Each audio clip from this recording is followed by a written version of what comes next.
नमस्कार friends, welcome to my channel. तो मैं काफ़ी टाइम से सेफोलॉजी के ऊपर कोई बुक ढूंढ रही थी, बट मुझे एक बुक मिली है जिसमें गद्य तो नहीं लेकिन पद्य है और एक कविता बहुत ही अच्छी व्यंग्यात्मक और हास्य से भरपूर है, जो हमें सेफोलॉजी के ऊपर एक फोकस डालती है। आइए देखते हैं। ये केदारनाथ सिंह की कविता है और मुझे अंदाज़ा है कि बहुत आपको पसंद आएगी। शीर्षक है मतदान केंद्र पर झपकी। और इसे शुरू करते हैं। अब की वोट देने पहुंचा तो अचानक पता चला मतदाता सूची में मेरा नाम ही नहीं है। किसी से कुछ पूछूं तो मेरे भीतर से आवाज़ आई, उजबक की तरह ताकते क्या हो।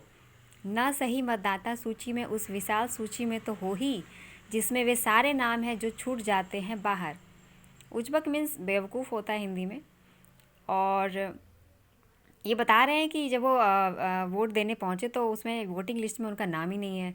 तो आवाज़ आई कि क्या सोच रहे हो मूर्खों की तरह, विशाल सूची में तो हो ही जो जिसमें सारे नाम बाहर छूट जाते हैं। बाहर निकला तो निगाह पड़ी सामने खड़े पेड़ पेड़ पर। और सोचा वह भी तो नागरिक है इसी मिट्टी का, और देखो ना मरजीवे को खड़ा है कैसा मस्त मलंग। मैं पेड़ के पास गया और उसकी छाह में बैठे बैठे आ गई झपकी।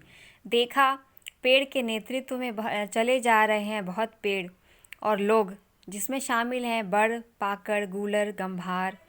मसान काली का दमकता सिंदूर चला जा रहा था आगे आगे कि सहसा एक पत्ती के गिरने का धमाका हुआ और नींद टूट गई। मैंने देखा अब मेरी जेब में मेरा अनदिया वोट है, एक नागरिक का अंतिम हथियार। मैंने खुद से कहा अब चलो केदार, अब घर चलो केदार, और खोजो इस व्यर्थ में नया कोई अर्थ। तो आपने देखा कि कैसे उन्होंने व्यंग्य के तरीके से वोटिंग सिस्टम के बारे में बताया है कि वो देने गए वोट पर उसमें नाम नहीं था उनका। फिर वो एक पेड़ के पास बैठे और उनको झपकी आ गई। और फिर उन्होंने देखा कि सपने में देख रहे थे, सहसा उनकी नींद खुली और देखा कि मेरी जेब में मेरा अनदिया वोट है।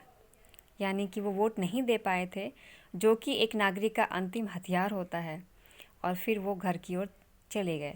तो इस माध्यम से उन्होंने दिखाया है, कविता के माध्यम से, कि क्योंकि वोटिंग लिस्ट में नाम नहीं था, वोट नहीं दे पाए और वो अनदिया वोट उनके जेब में पड़ा रह गया। तो क्यों पड़ा रहना नहीं चाहिए, क्योंकि ये नागरिक का अंतिम और बहुत ही प्रभावशाली हथियार है और इसका यूज़ करने का हक सभी को है। तो ये 1990 के दशक में लिखी गई कविता है और उस समय के सिनेरियो को बताती है। तो और आगे किसी बुक को मैं अगर देखूंगी तो ज़रूर इस पर चर्चा करूंगी।